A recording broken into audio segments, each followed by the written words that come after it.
and welcome to this week's YouTube video. Mixing up your own browns and painting brown objects is quite hard as the palette can be quite tricky to figure out. In this video I'm going to show you how to mix and use your browns. I will be using Little Griffin, a recent commission that I finished, to help illustrate my points. In order to successfully paint a brown object, you will need to understand, number 1, a warm and cool palette, number 2, complementary colours, number 3, difference between opaque, semi-transparent and transparent paint, number 4, how to mix colourful blacks. I will not be using black at all in this painting. I will talk about all of these things in this video, so hopefully by the end of it you will have an understanding of how to do this yourself.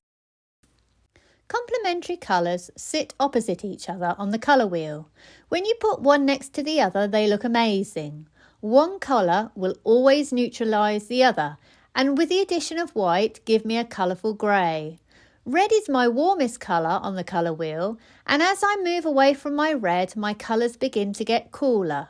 Green and purple are transitionary colours because they can be both warm and cool. So it is important to understand when using complementary colours that one colour will be warm and one colour will be cool. So for example, blue is cool, orange is warm, purple is cool and yellow is warm. For the purposes of this painting, I have based it around an orange, blue and purple yellow colour palette. This gives me my warm, cool colour palette. Just one thing to note, that white is also a cool colour and will cool any colour down when you add it to your mix. To put this into context for this painting, a red-orange brown will be warm and a blue-brown will be cool. A yellow-brown and a purple-brown can be both warm and cool, depending upon what colours I mix up. For a painting to be successful, it needs both warm and cool temperatures in it. I am not using black in this painting. Black will knock out the colour of your browns and is more likely to leave you with a muddy looking painting. This is not a general rule with black, but it is a major pitfall when attempting to paint brown objects using black.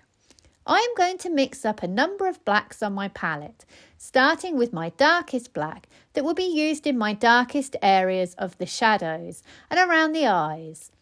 This is an equal mix of transparent red oxide and alizarin crimson plus a little ultramarine. This gives me a warm black. I will call this rich black number 1. My second black is a mixture of ultramarine and burnt umber. I am using a little more blue than brown as I want this one to lean cooler. I will call this rich black number 2. My third black is a mixture of cadmium red and ultramarine. This will give me a sort of brown that can also be used as a warm purple. I will use this as a transitionary colour when my brown begins to get cooler. I will call this rich black number 3. The colours I am using are cadmium yellow, opaque, yellow ochre light, semi-transparent, transparent oxide yellow, transparent, cadmium red, opaque, alizarin crimson, semi-opaque, transparent oxide red, transparent, burnt umber, semi-transparent, ultramarine deep, semi-transparent, and titanium zinc white, opaque. It is important to understand the different transparencies of your colours. You can use a transparent colour in your rich blacks and it will not affect your value. For example, transparent yellow oxide will neutralise that black purple I have mixed up without affecting my value. An opaque or semi-transparent colour will lighten my mix, which is not great if I want a dark, colourful black. Also, it is important to understand that transparent colours give me very rich saturated colour in my midtones, which is great for those glossy browns. They will also give me stronger colour when mixed with white.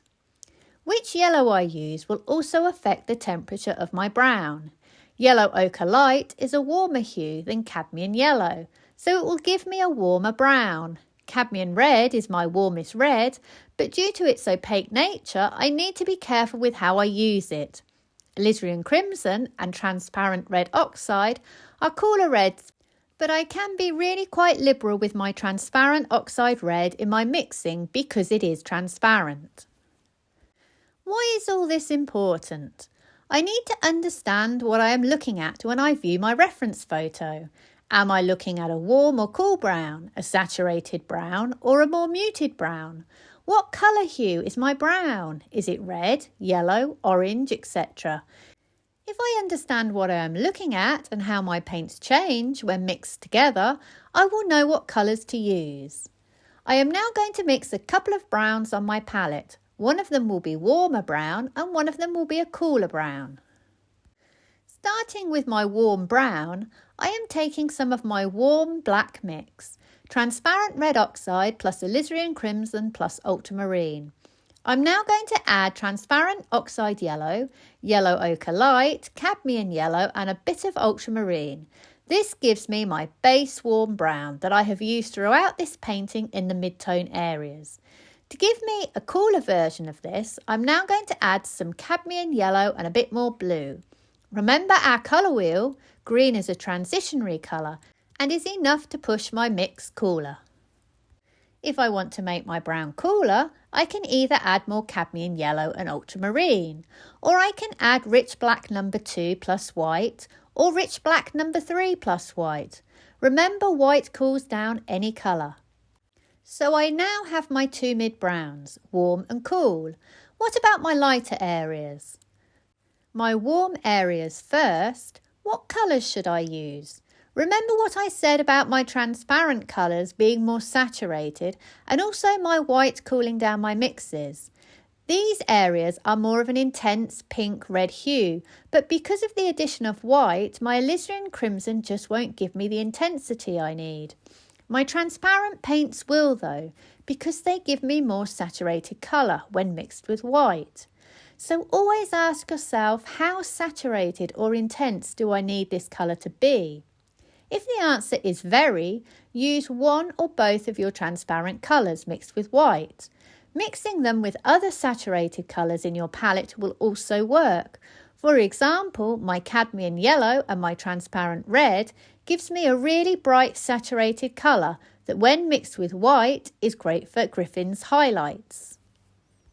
If your colours don't need to be that saturated, then consider using your other colours.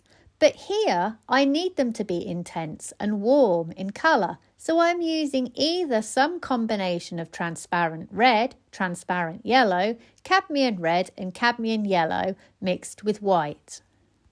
But what about my lighter areas that are a bit cooler? You just need to add either a little bit of your rich black number 2 to your mix. This was ultramarine plus burnt umber, but remember I used a bit more blue in this mix to push it cooler. Or you can use your rich black number 3, which was ultramarine plus cadmium red, as this will give me more of a purple when mixed into your warmer light. Depending upon which one you use depends upon whether you are seeing more blue or purple in these light areas. The only way to get better at painting brown objects is to practice mixing up your paints. The more you do it, the more you will understand the colours you can make and how transparencies affect your paint. I hope you have enjoyed today's video and found it useful.